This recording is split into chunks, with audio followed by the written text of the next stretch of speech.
My name is Ryan Yarbrough. I'm the Regional Technology Director for South Florida. And again, we're joined by Ivan here. And Ivan, I tried saying your name. I'm pretty sure I've just completely butchered it. So I apologize. I'll let you say who you are and where you're from.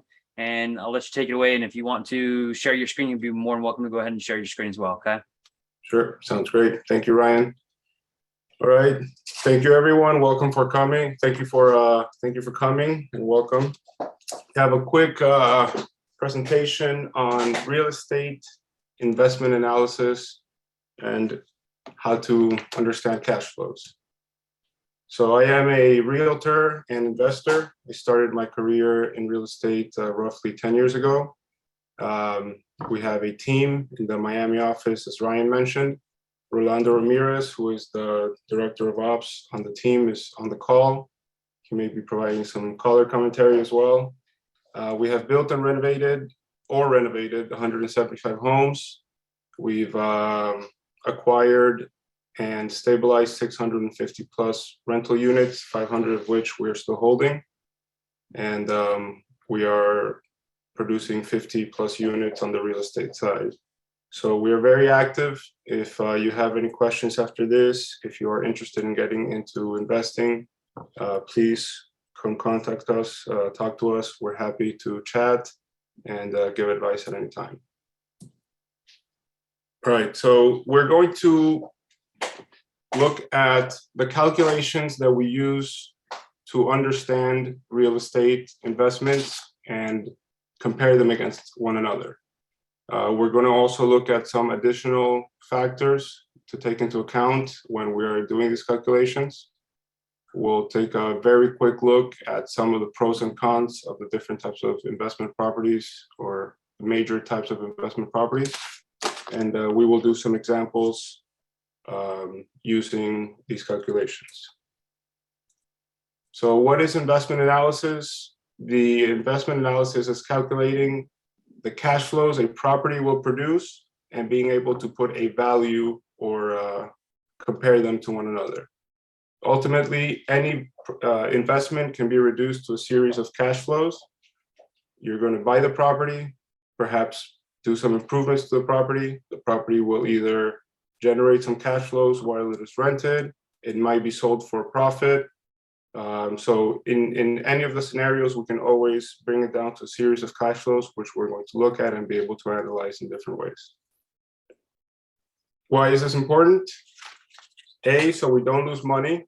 Nobody wants to lose money. So we pick the best deal because we have limited capital. So we want to deploy it in the most efficient way possible and to make the best decisions for our particular investment goals, right? You might want to be someone who is going to retire soon and you might want passive income, or you may be looking to build up your capital if you're earlier in your career. So those are considerations that we take into account as well when making investment decisions. All right, so how do we know if an investment is good, quote unquote? Let's talk first about long-term investments versus short-term investments. Long-term investments, usually defined as being held for over a year, will usually produce a stream of cash flow. So think multifamily property, office building, you're usually renting it and that is producing income over a period of time with an eventual sale sometime in the future. A short term, you're usually looking to get in, get out and make a profit in the process, but the same concepts apply. We still need to be able to value it for when we will sell it, and we still need to be able to determine whether one project is better than another, so we can make that investment decision.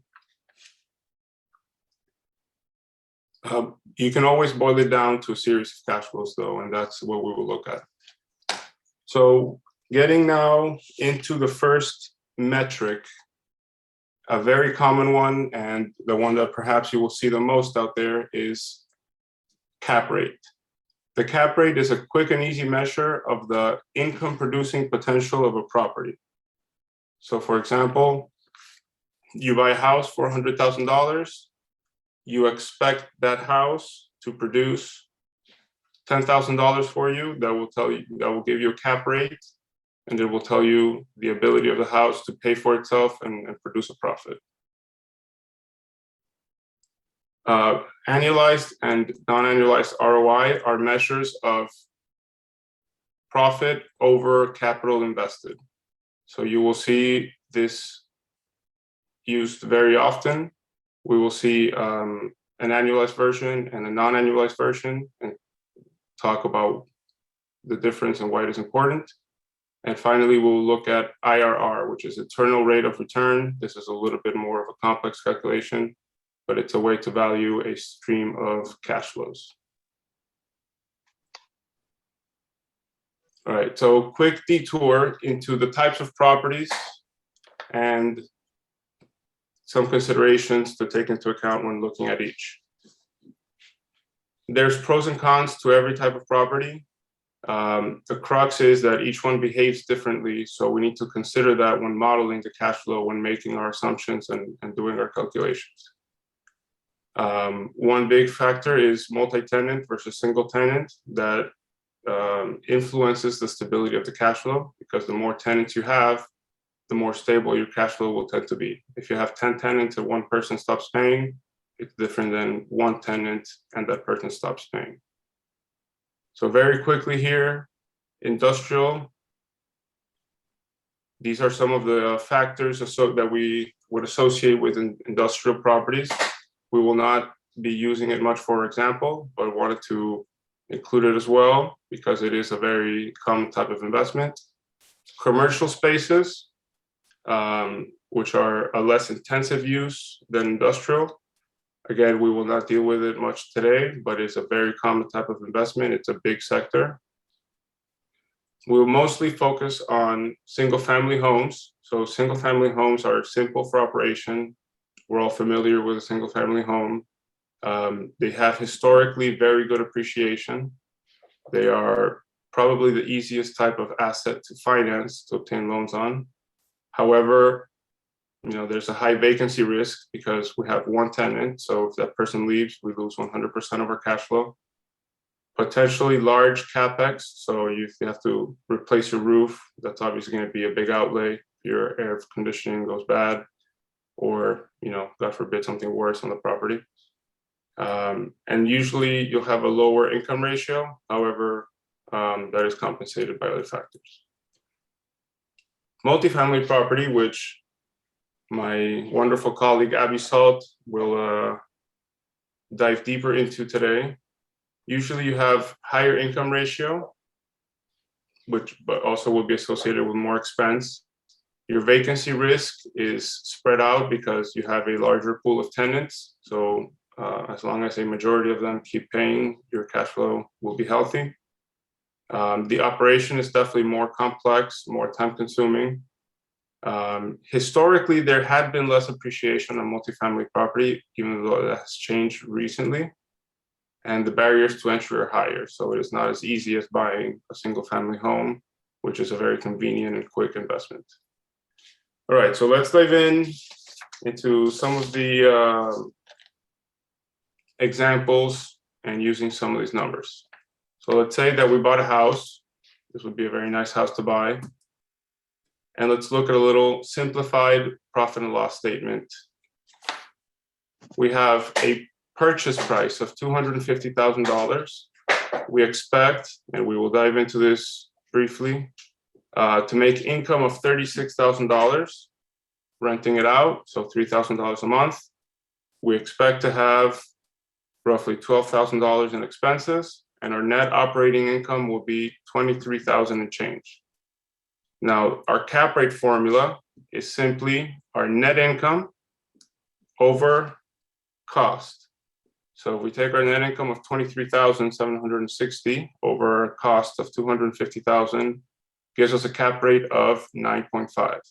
And again, a cap rate is a quick and easy measure of a property's ability to generate cash flow. So this property, a 9.5 cap would be very attractive. In today's market, we are seeing cap rates about half of that, close to 5%. So if you can get a property producing 10% of its value or of its cost per year, that is a very lucrative investment. And again, the cap rate is a quick and easy way. It just tells you, hey, this property is going to generate roughly this much per year as a percentage of our investment. Now, it's important that we look at it as a percentage because then we can easily compare across different types of properties and different cost of properties with different rental amounts and different expense ratios. You can always come to a number that you can easily compare to another property. Right, so what goes into our rent income? Obviously, we have our regular rent. However, in different types of properties, you may have additional income streams. So common area maintenance, which are reimbursements for common areas, utility reimbursements, other reimbursements, electric or hot water, whatever it might be, laundry fees, other fees that might be specific to the property. So you may have facilities fees if you have a gym. Residents may pay to use the gym. There may be parking fees. There may be application fees. Some of these will be particular to each property, but the point is to really take into account all the income streams that particular property will have. If we're looking at a single family home, for example, really it's just rent. You will not have any other income stream. As we look at different types of properties, they may have additional income. What are our expenses? So when we say that line that had expenses, what is that made up from? It's taxes, insurance, repairs and maintenance, management and leasing, administrative costs, and we always want to leave reserves and allowances. Now again, property specific, any property may have different expenses associated with it. So if you are in a homeowners association or a condo, you will have homeowner association fees or condo fees, maintenance fees. Again, the point here is to really take into account every expense that a particular property will have when coming to an assumption of expenses. Now, what does this look like in real life? If we go from our little three-liner example here, we have our income, our expenses, which gives us our NOI. We're going to flesh that out into two real-life examples for large multifamily properties, where we see sort of a breakdown and several lines of what goes into each category. So if we take the example on the left, they have the base rent, as we discussed. Now, this property also brings in fees from washer and dryer, from late fees, security deposits, application fees. So they are making a few thousand extra dollars from these other income streams. In other cases, these income streams may be significant. So in order to accurately value the property, we want to take all of those into account. Let's go to the expenses, and we see again broken down expenses. We have painting supplies, several things having to do with maintenance and repairs. Then we go down a little bit more to the next section. We have our real estate taxes, we have our payroll, we have our insurance costs, we have accounting, and it gives us total expenses of $262,000. This property makes a net income of $306,000. So to arrive at the cap rate, we would go ahead and plug this in to our formula. Let's assume a purchase price of $3 million. If we're making $306,000 in income, that is going to give us a 10% cap rate. So this is what a real life profit and loss statement looks like for a multifamily property. Additional considerations we were discussing, income stream, stability of the income stream, single tenant versus multi-tenant, the types of lease, who pays what, it will affect your cash flow. Keep in mind the types of properties and the pros and cons, and leave allowances. Very important to always leave allowances. as there will always be unexpected expenses and occurrences that we cannot foresee. Ivan, if I could just jump in here to piggyback off some things, just to kind of get a feel for the room today. How many of you guys have yet to purchase your first property? There's no shame in that, but if you can, just to get an idea of like the level of experience that we have here, if you could kind of either say, hey, I haven't bought a property yet, or I just bought my first one. So we're getting some hands now. Okay, Becky, Jamie, Ryan. Nothing wrong with that, right? We want to try to help you guys make the first step the best one for you, right? And Ivan, I wanted to kind of bring that to the fold here because I want to kind of bring it to the level of the audience and kind of helping them get started on this journey. So if they have not yet bought their first property, in your opinion, let's say they don't have to consider the significant other, the kids, they just want to buy a property for purely investment reasons. What would you say would be like the best option for them when you're talking, residential and best financing? That is a great point, and thank you for stopping me droning there. A single family home is the typical starter investment, and that is because of the ease in operation and the ease in financing. So, you can go and get a personal loan like you would if you were buying your personal house. You can get that type of loan on a single family home. Most of us are real estate professionals, so we're familiar with the process of finding a tenant and writing a lease. It doesn't take a lot of management, so, we can collect the rent. When someone calls, we call the handyman, send them out there. So it's a very manageable investment. And it historically has given great appreciation. So that is a typical starter investment. However, as we said at the beginning, it really is dependent on the goals of each individual. Right. Because someone, for example, someone who has like a wife and kids and they need to be in a good area, sometimes that good area does not have multifamily properties, which is something I just wanted to kind of piggyback here. For anyone who did not know this, residential is considered up to 4 units. So you can get 3.5% down financing on up to a quadplex, which would be by far your best first move if you can get into a multifamily first. I unfortunately did not have that luck. Well, because I have a great wife and she wanted to start with the house to kind of, create the family further down the line, but it does not stop us from now being able to make that our next purchase and then start to snowball it from there. Now, another thing I wanted to add, which I know they're going to talk about later with single family homes, is there's a massive opportunity for you to generate revenue through something like Airbnb, which of course does require more maintenance, does require more time, or if you want to leverage that to a manager, will require some more cost, but you will generate more revenue through that as well.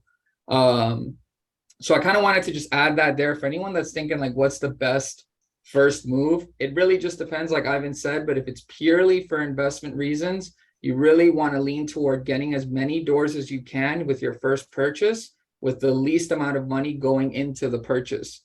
And guys, we're all realtors, so we can leverage using our commission as part of covering the cash to close. Like for example, I bought my house last year in June, 525,000, and I came to the table total with like 17 grand because I was able to use my commission as part of it. So that's massive leverage for you guys that you have to not only be in the field to come across opportunities, but to also use what you're earning to be able to contribute to your cash to close and basically come in with very little money on your first investment. So just wanted to add that in there for anyone who is in that position right now. Awesome. Hey, Ivan, this is a great slide right here. But if any of these agents are looking to do this, you have leave allowances there. Do you have a suggestion on how much for allowances? There's different schools of thought, but generally speaking, leave yourself a good percent. So 10% margin. Just run. We like to run scenarios. So what I would suggest is always, what if I do 10% better than I expected? What if I do 10% worse than I expected? What if I do 15% better than I expected? What if I do 15% worse than I expected? And make sure that you're comfortable with those scenarios, right? Maybe you want to have a worst case scenario where you can still break even, something of that sort, and give yourself comfort that you're not going to be up to your neck, basically. Awesome. We got some more questions we have in the chat, and I'll let you get through your slideshow. We'll come back to those, okay? Okay, so we'll run through this real quick, just as a Rolando brings up some great points, but at the end of the day, what we want to look at here is how we're going to evaluate these properties, right? So you've made your decision that you want a fourplex. You've made your decision you want a single family house, or let's say you have the option to do either. How do you decide which one is the better investment? So anyway, getting back to the slide, we'll run through real quick and then we'll open it up for questions. I want to make sure we have enough time for that. When we add debt to the equation, this is what we called leveraging. Now, we just touched upon the easy nature of financing a house, right? So let's say we do that. Let's bring that into the equation. When we bring debt into the equation, our investment goes down. So instead of buying a house for $250,000 and buying it cash, we're going to put down a down payment of $50,000 as an example, and we're going to finance the rest. This is going to lead to a calculation adjustment because we have the additional expense of a mortgage payment, and we want to know what the net return is on our cash invested. This is our cash on cash return. So let's look at an example of cash on cash return. We take out a loan for 80% of the value. So as we said, $50,000 is going to be our equity investment. Our loan is going to cover $200,000 for a purchase price of $250,000. This is a levered metric again. So this is after debt. We are calculating net of debt. So if we just add our one line to our very simple P&L, we had our original income of $36,000, our original expenses of $12,240, and our original NOI of $23,760. Now we're going to have an additional expense, which is paying our mortgage, and that's $11,400, leaving us a total cash flow for the year of $12,360. Now, our invested amount went from $250,000 down to $50,000. So if we do our quick little formula, 12,360 over our investment amount is 24.72%. And that is why we call it leverage, because we see that our cash on cash return is much higher than if we had just bought the property cash. And leverage acts like a lever. It helps us multiply our strength. So it's literally multiplying the percentage that we're getting on our property. Ivan, if I can just clarify something for the audience. When we're talking about cap rates versus cash on cash return, cap rate means it's really for something that we're buying 100% cash, right? And cash on cash return is the analysis when we're buying something with financing, correct? And it is the same calculation we are doing. We're just bringing the debt into the equation. Correct. Okay. Just wanted to clarify that for everybody. If we bring it down to just the invested amount and the cash flow, we see here, our cash flow is actually higher without debt. However, our invested amount is much higher, so our percent return is much lower. Whereas here, we're making, roughly $11,000 less, but our investment was much lower. So this leads to the question, why don't we always use debt? And why not just get as much debt as possible? So there's several risks associated. Of course, money is never free, so there's more default. So obviously there's a default risk of, the cash flow is disrupted. So going back to our house example, your tenant might leave. You don't have the income coming in. You can't pay your mortgage, and you're not able to make your payment.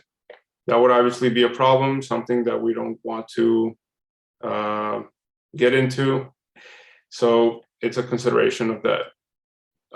The other consideration is, do you have somewhere comparable or better to invest the rest of the money?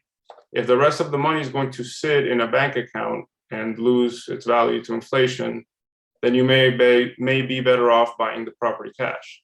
However, leverage really kicks into play when you're able to multiply your investments with the same capital. So if we go to our example of $50,000 down payment, our $250,000 could buy us one house or could make 5 down payments on other houses.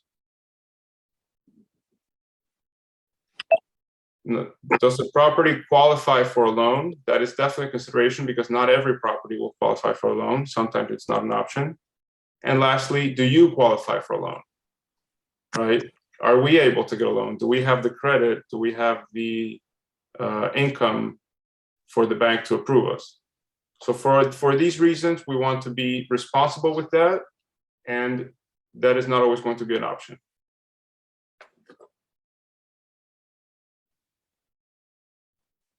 Did someone have a question?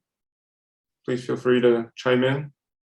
Ivan, I'm answering some comments or questions here in the chat, but Nicholas asked one a little earlier that we can tackle right now. He said, for a 22-year-old newly licensed agent, would you recommend to put all your time into real estate in order to generate income to pursue real estate investment, or part-time and find something that will allow you steady income with real estate on the side? Thank you.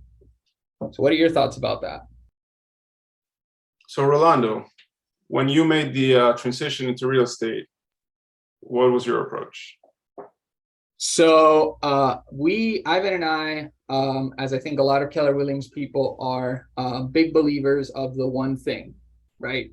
When you focus on one thing, you're going to produce massive results. When your attention is divided, you're not going to be able to produce massive results in either. It's that old saying of, if you try to catch 2 rabbits at one time, you're going to catch 0. So for everyone that's in Nicholas's position, I get it. Starting a real estate career or starting an entrepreneurial career is difficult the first couple of years. A lot of the times you don't make that much money coming in. But if you keep your attention divided between having a job and then doing real estate part-time, you're never really going to build the true momentum unless you're willing to work, like 70 hours a week for an extended amount of time. And then you've also got to be able to have your customers be okay with you not being available a lot of the time to show properties or show their listings or things of that nature. So, if you're really betting on yourself, if you really believe that real estate is a career for you, if you're living with someone who can help you out financially, have at least 3 months of reserves. If you're living by yourself and you need to make it by yourself, have at least 6 months reserves. But, you can start with a part-time job at first, but in order for you to really have success in the business, you're going to have to do it full-time, really. And like you said, Nicholas, you do have the opportunity to make a lot of money in real estate. So when that happens, at least, if your taxes don't show a lot of income, maybe the first year, for whatever reason, save up the money that you're using or that you're earning. And then once you have 2 years of taxes to be able to get, the financing that you need, now you can deploy that capital into your investment. And as you are in the real estate business, you will come across opportunities, you will gain much better understanding. So being in the medium is key. Yes. It's going to feed into each other. Right. Exactly. All right. So finishing up with a few slides here, we're going to look at 2 more metrics that help us understand properties. And when Nicholas is ready to pull his big loan and make his first investment, these are going to come in very handy. We're going to look at annualized return on investment, and we're going to look at internal rate of return. Both of these metrics take into account the cash flows over the entire lifetime, so not just 1 year or the cash flow ability for 1 year, but what the property will produce over the entire life of the investment. However, IRR also takes into account time value of money, because time is money, money is time.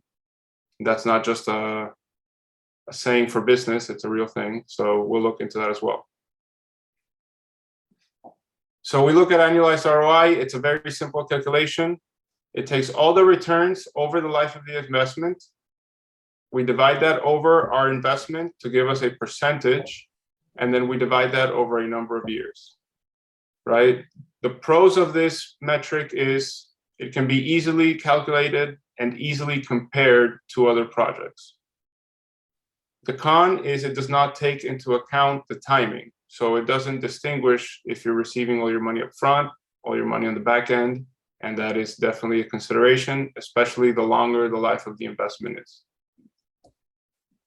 So if we go back to our house, and we're gonna predict a 10-year hold for our house, we can boil this down to a series of cash flows. We're gonna assume for simplicity's sake that the cash flow stays static. And again, we pay $250,000 for the house. We're going to make every year our profit of $23,760 for 10 years. And then we will sell the house at the end of this process for a profit. So we're going to sell it at $370,000, and we're going to yield a profit of $120,000. If we add all of that up, we receive a total income of $357,000. We invested $250,000. That is 143% of our investment in profits or in cash flow. And then we have 10 years, which gives us an annualized ROI of 14.3%. So we can say that this investment, if we're valuing it in a straight year over year, not taking into account timing, it's 14.3% return. And we can easily look at a different house that's a different price, that's going to yield a different net income, that's going to sell for a different amount. And we can do the same calculation and we can easily compare 14.3. Let's say we get a value of 17.5. Well, clearly 17.5 is better than 14.3. So it's a great way to compare different properties. Now let's do our quick example, but with debt. So we have the same NOI, we add our debt service, our cash flow is $12,360. Our initial investment again was $50,000. We're still going to make, what happened? There we go. We're still going to make money at the end. Now we've paid down, notice here, there's a little bit of a difference because we will have paid down some of the balance. That is where the difference comes from, but don't worry about that too much for now. We're going to make $300,000 over our $50,000 investment. That's an ROI of 600%. Over 10 years, that's a 60% ROI. Now imagine that we buy 3 more houses with the money that's left over instead of buying one for $250,000. That is the power of leverage. Again, we need to be responsible. With great power comes great responsibility. So we don't want to over leverage ourselves and get in trouble. It happens all the time. But it can be very powerful when used responsibly. Now, how it impacts risk. Leverage cuts both ways. It's going to amplify your gains, but will also amplify your losses. So if we have an example here where we expected to make $20,000, but we only make $6,000 in net income. We can see if we bought the house with 100% equity, we made $6,000. That's still a 2% positive cash flow. Whereas if we purchased it using a loan, we made $6,000. However, we had debt service of $12,500. So we had a loss of $6,500. That's a negative 13% loss. So you will have to come out of pocket for this year of operation with $6,500. Whereas if you didn't have that, you would have a few thousand in your pocket. So this is, that cuts both ways. We need to be careful. It can boost us in the right direction. It can also boost us in the wrong direction. So let's look now at making a decision, right? We're going to look at two very different types of properties, and we're going to compare them using the metrics that we have just learned. So option one is a house, again, income producing, $250,000, expecting to make $17,760 per year in income, held for 10 years, sold for $500,000. Option two, we can buy a piece of land that we believe is going to appreciate. It's going to cost us $700,000. It's going to cost us every year in holding costs, $7,800. And we're going to hold it for the same period of 10 years, and we expect to sell it for $2 million. So very different type of property, very different numbers for each one. How do we know which one is better? So if we look at our ROI, these are very similar projects. They produce a very similar percentage if we boil it down to that. So we have our cash flow of our purchase of $250,000, our cash flow, our profit at sale, same as the last example. That's $652,000 over 250 over 10% gives us our 26.1. On the other side, we have our purchase of $700,000. We have our loss, our yearly operating loss, and then our large profit at the end. So if we add that up, we got 1,922,000. We invested 700,000. We get an annualized ROI of 25.7. So these, according to the annualized ROI, are very similar projects in their net ability to produce cash. Can I just add something here, Ivan? However, there is one thing for you guys to know in these two scenarios, right? Because you just look at the numbers and you say, okay, 26.1% is better than 25.7%. But what we're not taking into account here is the time along with the money that you invested to maintain these properties. Because if you have a house, that you're getting rental income for 10 years, that also means you have a house that you need to maintain for 10 years, right? If appliances break, if roofs, leak, anything like that, you factor those costs in, but it also, you have to deal with the time between, even if you have a property manager, making sure the property manager handles it, right? Or if you're doing it, dealing with the handyman or the person going to fix it and the tenant and trying to make people meet, and the orchestrating that'll happen during that process versus just, vacant land that you might just have to regularly have the grass cut, over 10 years. So you got to think about those things as well. It's not just how much you're going to make in terms of a percentage, but how much time you're going to dedicate to the investment. Absolutely. So managing your investment is important. That's one of the considerations we discussed earlier, and very important in the decision of, I just want to point out what is meeting your goals. That was what Adrian was bringing up. He was talking about your time in the investment and how important that is. Yeah. So all investments are not created equal. You will have to invest more time into another one. It's hard to put a value on your time, but certainly, like Rolando said, one of these is going to take up a lot more attention than the other, and you want to consider that in your final decision for sure. Now, the other factor is when you receive your money, like the actual timing of the cash flows, because if you have to wait 10 years for your money, it's very different than having to wait 2 years for your money. So our last calculation, which we are going to look at very briefly, is IRR. The IRR takes the yearly cash flows and discounts them to the present. Then it does a calculation. This is a few semesters of college, so don't worry about the calculation too much. But it's going to do it's a trial and error process where we do calculations until we reach the number that solves the equation.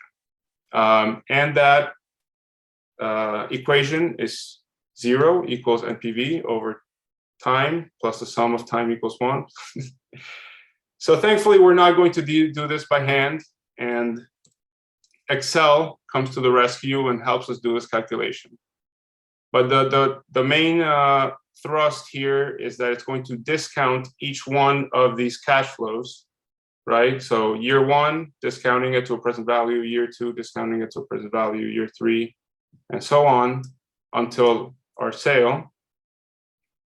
And it will tell us what is an inherent value that makes this, that makes this property or this cash flow reach a determined present value. So again, don't worry too much about the calculation, but as we plug it in, it's going to discount each one of these cash flows and give us a composite rate, which is easy to compare to each other. So if we look at the IRR, the projects that had almost identical ROI have an IRR of 11.3 and 8.7. That would indicate that the house is actually a better investment once we factor in the time factor.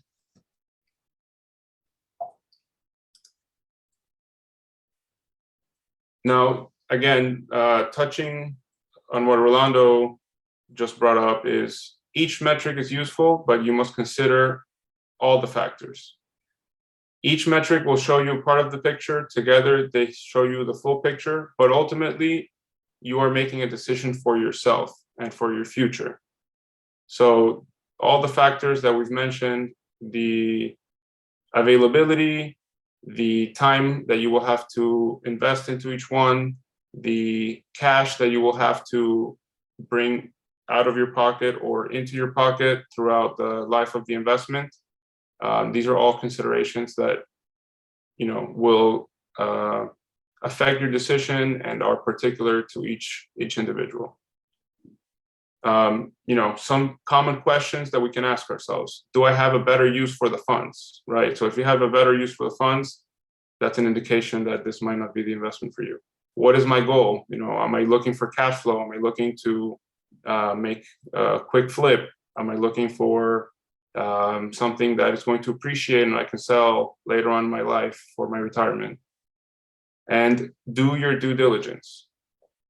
Am I sure that the assumptions are sound, right? We don't want to say, yeah, I'm going to rent this house out for $5,000 because I'm going to make it beautiful, when the other houses in the neighborhood are renting for $3,000. We also want to be very thorough in all our calculations. So, assuming something incorrect is only going to lead you to lose money, your own money.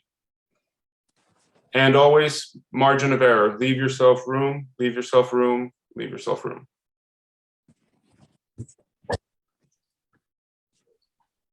When we look at short-term investing, we can apply the same. Look at the ROI. The ROI is going to be much more useful. Is it worth the risk? And does it fit your goals? These are just some additional considerations to have when we're valuing short-term.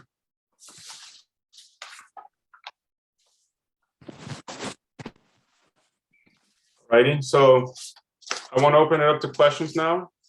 I know that there's a few people writing the chat, so for the last 5 minutes here, please, any questions that you have, go right ahead. And again, if you guys need any assistance in the Miami area with investments, here is his contact information. And also, if you have any referrals, go to them. And also, Rolando's got it there in the chat as well. Absolutely. So we are always looking to help people out, form alliances, be a resource. So if you have questions, ideas, opportunities you might want to sell, opportunities you might want to partner on, if you're looking to get into investing for the first time, please give us a call. We'd be happy to chat. We hope that this was a little bit insightful. And any questions, please give me a call. Please write us. And there was a question early on, Ivan, I want to address. One of the questions was, would you be willing to share your slideshow? If you're able to share this, you could send it to me and I'd be able to send it out to everybody. Absolutely. Be happy to. Awesome. Anybody else have any other questions for Ivan? Ivan, I just wanted to touch on a couple of things for the audience. We didn't really get to talk too much today about flips, which we do a lot of on our team. I think that's actually the bread and butter of what keeps our realty team thriving, because we list our flips. For someone who's never done a flip before, right? What sort of advice, what sort of guidance would you tell them when they're getting into that part of real estate investing? So it's the same. It's be sound in your assumptions. So, know your stuff, be thorough in your calculations. The same metrics are going to apply. So you're familiar, we use ROI, we have an annualized ROI target, that is our benchmark. So, it's really the same considerations. You have to also know, resources for repairs, remodelation, know your local rules and regulations, your code, your permits. Those are additional considerations, but everything that we talked about very much applies, right? We're going to analyze it financially the same way. We're going to compare the investments to see which one is a better investment. And then, the practical considerations come into play. Yeah. You hit on something really important that I wanted to kind of go into for everyone here who's, hungry to do something like flipping. The network, I think, is very, very important. That's been a big strength for us that we've been able to build over the years is, like you mentioned earlier, having a good group of people to do the work, to do the repairs, to do the rehab, people that you can trust.